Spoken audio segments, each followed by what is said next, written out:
Hello အားလုံးမင်္ဂလာပါဒီနေ့ကတော့ကျွန်တော်သားဖာနေရောက်ရဲ့အားလေးရဲ့လေးဖြစ်ပါတယ်အားလေးရဲ့လေးမှာကျွန်တော်သားလေးကိုစန်တိုတစ်စီကိုလေးပို့ပေးမှာဖြစ်ပါတယ်အဲ့ဒီမှာပါတယ်ရှိမလေးဆိုတာကိုမဆွေတို့တိတ်ပါကြည့်ရှုပြီးတော့ဖိတ်ခေါ်ချင်ပါတယ်ခင်ဗျာ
ခင်ဗျာဒီစိတ်ခင်ရတော့ဒါကိုစန်တို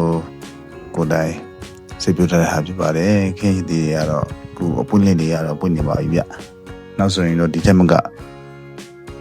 အသီးလေးတွေကတော့ဖွံ့ဖြိုးလာမယ်နဲ့ဒါရှိပါတယ်တဘာပဝန်းကျင်ကလည်းအရင်လှတော့ကျွန်တော်သားဖာနေရောက်လည်းအရင်ပြောရပါတယ်ခင်ဗျာ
ကျွန်တော်သားဖာနေရောက်ရဲ့ဗီဒီယိုကိုအစကပဲအဆုံးကူလိုက်ပါကြည့်ရှုပေးတဲ့တယောက်ရှိစတဲ့ကိုကျေးဇူးအထူးတင်ရှိပါတယ်နောက်ဗီဒီယိုမှာလည်းထပ်မံတွေ့ဆုံဖို့မျှော်လင့်ပါတယ်ခင်ဗျာ